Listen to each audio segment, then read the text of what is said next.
Assalamualaikum sahabat, calon penghuni surga semua. Semoga sahabat semua selalu dalam lindungan Allah Subhanahu wa Ta'ala. Kali ini kita akan sedikit membahas tentang salah satu kisah keajaiban luar biasa Nabi Muhammad SAW. Tentu sahabat muslim semua mengetahui tentang kisah Nabi Muhammad dalam melaksanakan perjalanan Isra Mi'raj yang melewati 7 syab langit sampai bertemu dengan Allah Subhanahu wa Ta'ala. Berikut adalah kisah 7 langit dalam perjalanan Isra Mi'raj Nabi Muhammad yang penuh hikmah. Langit pertama dalam perjalanan Isra Mi'raj. Di saat itu, malaikat Jibril meminta dibukakan pintu langit pertama. Lantas ketika pintu terbuka, Nabi Muhammad berjumpa dengan Nabi Adam, bapak umat manusia. Nabi Adam pun mengucapkan salam kepada Nabi Muhammad dan mengakui kenabian beliau. Menurut Syekh Syafiur Rahman Al-Mubarakfuri, pada langit pertama Allah Subhanahu wa Ta'ala menunjukkan ruh-ruh yang berada di samping kiri kanan Nabi Adam. Ruh sebelah kanan adalah para syuhada dan kiri adalah mereka yang mengingkari kenabian. Setelah dari langit satu kemudian, beliau dimirakan ke langit kedua dan berjumpa dengan Nabi Yahya bin Zakaria dan Isa bin Maryam. Keduanya menyampaikan salam dan mengakui kenabian Nabi Muhammad SAW. Berikutnya malaikat Jibril pun membawa Nabi Muhammad lebih tinggi ke langit ketiga dan berjumpa Nabi Yusuf. Nabi Yusuf mengucapkan salam dan mengaku kenabian beliau.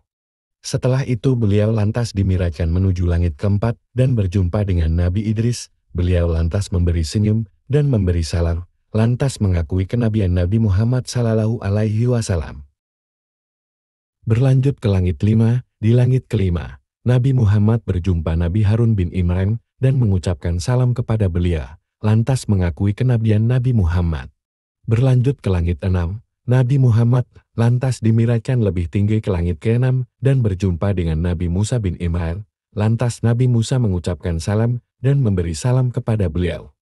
Di tempat ini pula, nanti ketika Nabi Muhammad turun usai berjumpa dengan Allah Subhanahu wa Ta'ala, Nabi Musa menyarankan Nabi Muhammad untuk meminta keringanan jumlah ibadah salat, dari yang jumlahnya 50 kali dalam sehari, hingga menjadi 5 waktu seperti kita kenal saat ini.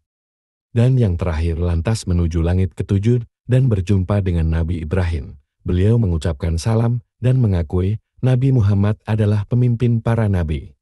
Dari langit ke-7 ini, malaikat Jibril lantas mengantar Nabi ke Sidratul Muntaha, sebuah tempat indah yang menurut para ulama menjadi batas antara langit dengan surga.